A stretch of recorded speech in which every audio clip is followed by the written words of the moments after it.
Hi, it's Super Videos back at you for another video. This is gonna be a Lucille Victims character spotlight.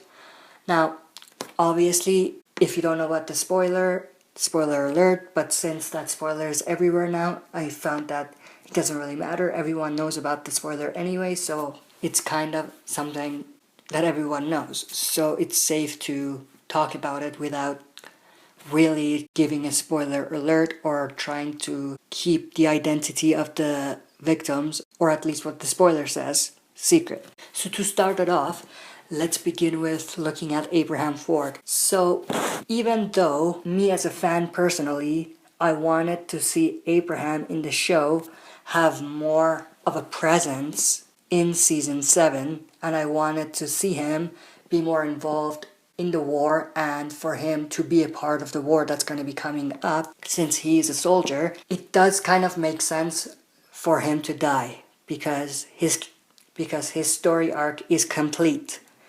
And like I said, I wanted to see more of him in the war, but since we're not going to be getting to see that, if the spoiler is legit, then it kind of does make sense for him to die because his character development is complete and his story arc is complete. Because if we think about it, when we first were introduced to Abraham, at least in flashbacks, he was a survivor like Rick, and he was surviving with his family. And we got to see the things that he went through and what he did and the challenges he faced, what he had to do to survive. And we also saw him at the lowest point in his life when he was trying to commit suicide. And we did see how far down he had gone at that point.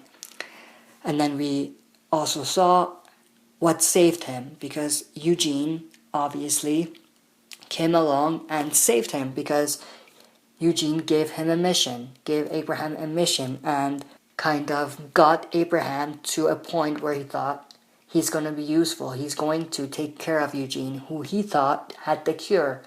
And basically that mission saved him from death. And obviously afterwards, he used that mission as the primary focus of his survival.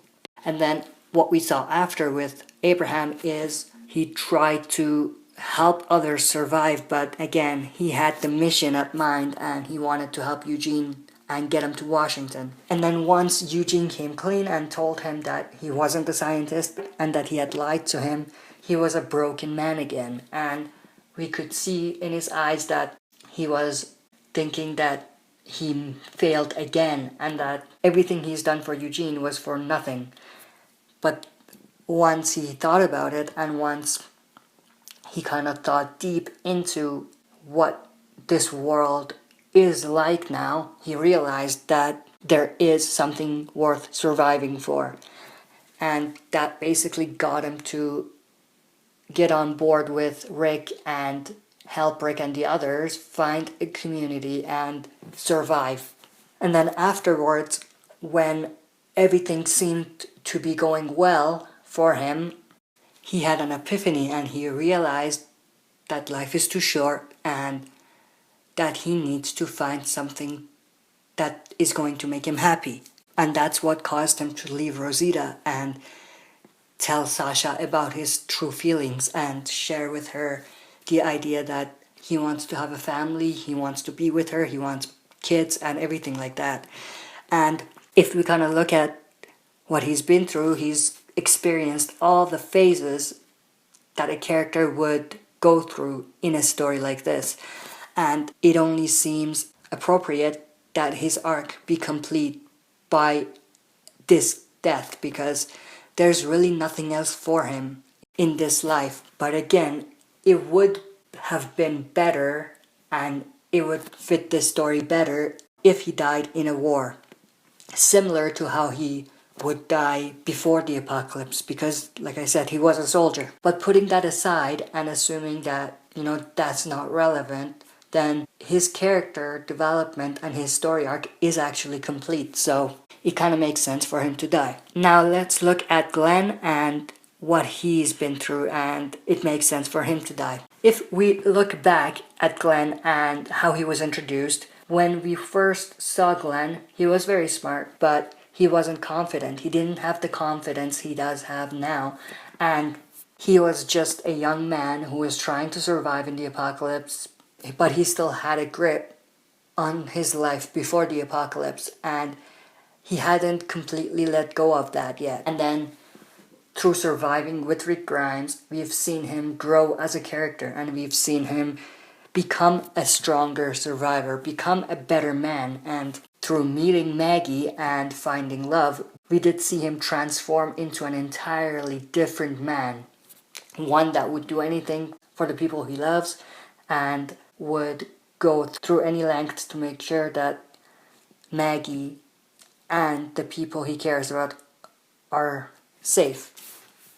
And then obviously recently, when him and Maggie had started a family and when the baby was coming into their lives, we did see how it changed his character more and more, and how he became stronger as a survivor, as a man, as a human being, because he now had to think about Maggie and his baby, and it basically gave him something worth living for, more than Maggie did give him.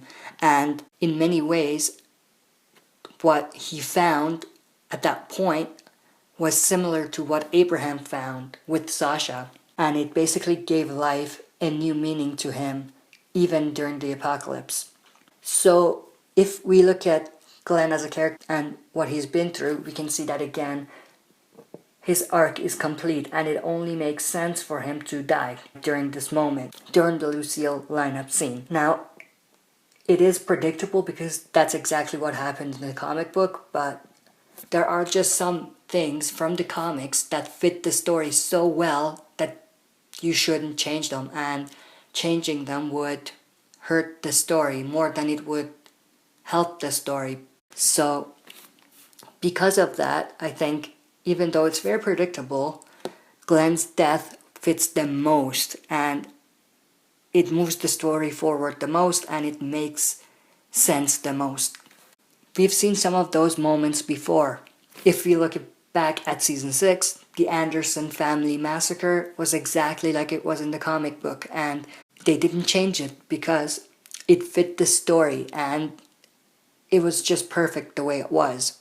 Also, looking back at season 4, we can see Lizzie and Mika's death was the exact same as it was in the comics. Obviously, in the comics, the gender was swapped because Lizzie and Mika weren't in the comic book. They had male counterparts in the comic book, but still, their death was the exact same way, and they didn't change it because it fit the story and it was perfect the way it was. And it's the same way with Glenn's death. Even though that's exactly what happens in the comic book, it fits the story the most, and it makes sense for that to be the case, for Glenn to die. And because of that, it would be the best case scenario for Glenn to die. Even though I don't want Glenn to die, I love his character, I love Steven Yeun as Glenn, but it's just one of those things that is so emotional and it fits so well that you just have to do it. Also, going with Abraham. I love Michael Cutlitz as Abraham. I think what Michael Cutlitz brought to the Abraham role was so great that it enhanced his character in the show.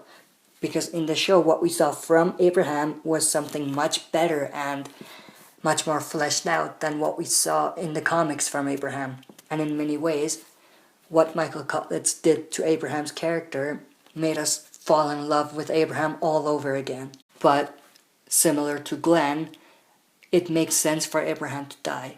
And I'm going to say this again, and I can't stress it out enough. I want to see Abraham in the war, but if that's not going to happen, I understand it. And it makes sense why he would die at this moment, because his character development and his story arc is complete. But that's it for this video. Thank you for watching. Share your thoughts in the comment section below about what you think about these two characters, and basically give your thoughts on them. That's it for this video. I'll be back for another video.